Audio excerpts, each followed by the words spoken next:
ನಮ್ಮ ಅಪ್ಪನ ಅಜ್ಜ ಅನ್ನಕ್ಕೆ ಬಹಳ ವಯಸ್ಸಾಗೈತೆ ಅಂತ ಮಾಡಿ ಮಗನ ಹೆಣ್ಣು ಕೊಡೋದಷ್ಟೇ ಅಲ್ಲಲೇ ಹೆಣ್ಣಿನ ಜೊತೆ 10 ಎಕರೆ ಹೊಲ ಹಚ್ಚಿ 20 ತೊಲೆ ಬಂಗಾರ ಕೊಟ್ಟು ಹತ್ತಾಕೊಂದು ಕಾರು ಉಳ್ಕೊಳಕೊಂದು ಬಂಗಲೆ ಬೈಯಾರು ಬೆಂಗಳೂರು ಹೋಗಕ ಏರೋಪ್ಲೇನ್ ಬುಕ್ ಮಾಡಿಟ್ಟು ಮಾತಾಡಕ ಒಂದು ಐಫೋನ್ ಕೊಟ್ಟು ಮಗನ ಅಷ್ಟೇ ಅಲ್ಲಲಿ ಸಿಹಿ ತಿನ್ನಾಕ 1 ಕಿಲೋ ಜೇನು ಕೊಟ್ಟು ಮದುವೆ ಮಾಡೋರದಾರ.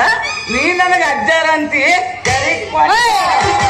ನಮ್ಮ ಅಪ್ಪನಿಗೆ ಅಜ್ಜ ಅನ್ನಕ್ಕೆ 70 ವಯಸ್ಸಾಗೆ ಅಂತ ಮಾಡಿ ಏನೋ ಇಳಿದಿಲ್ಲ ಅಂದ್ರೆ ಒಂದು 18 ತುಂಬಿ 17 ಬಿದ್ದಾವಪ್ಪ. ಎಷ್ಟೇ ಹೇಳ್ಬೇಡವ ತಡ್ಕೊಳಕ್ ಆಗಂಗಿಲ್ಲ. ನಮ್ಮ ಅಪ್ಪಗೇನ ಚರ್ಗಿ ತಗೊಂಡು ಹೋಗ್ಲಾರ್ದಾಗ ಪೈಸೆ ಆಗೈತೆ ಅಂತ ಮಾಡಿ ಎಲ್ಲ ನೀನೇ ಹೇಳಕತ್ತಿ. ನಾನು ಹೇಳೋದು ಏನೈತಿ ಅದ್ರಲ್ಲ. ನಮ್ಮ ಅಪ್ಪ ಅಂದ್ರೆ ಹಂಗ ಹಂಗ ಹಂಗ ಚಿರಯು ಅಂತ ಏನು ಹೇಳ್ತಾ ಇಲ್ಲವ, ಎಲ್ಲ ನೀನ ಬಿಡ್ತಾ ಇದ್ದ. ನಾನು ನಿನ್ನ ಬಗ್ಗೆ ಹೊಗಳಕತ್ತೀನಪ್ಪ. ಇದು ಹೊಗಳಿಕೆ ನಾ ಮಗಳ. ಸ್ವಲ್ಪ ನಿಂದ್ರಿ ಯಜಮಾನ್ರ, ಸ್ವಲ್ಪ ಮಾತಾಡೋದೈತಿ.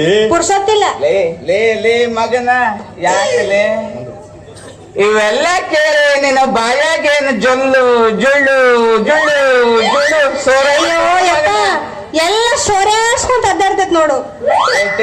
ಮಗನ ಈ ಖರ್ಚಿಪ್ನ ಜೊಲ್ಲು ಒಸ್ಕೋ ಮೊದ್ಲು. ಇಲ್ಲ ಅಂದ್ರ ಮಗನ ನಿನ್ನ ಜೊಲ್ಲು ಸೋರಿ ಹಳ್ಳ ಹರಿದು ನಮ್ಮ ಶರಾವತಿ ನದಿ ಸೇರ್ಬಿಟ್ಟದ ಮಗನ. ಮೊದ್ಲ ಕೆಮಿಕಲ್ ಐತೆ ಮಗನ, ಅದ್ರಾಗ ಕೆಮಿಕಲ್ ಐತೆ.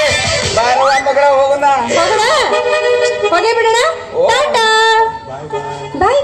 ಏನು ನಡೆಯವ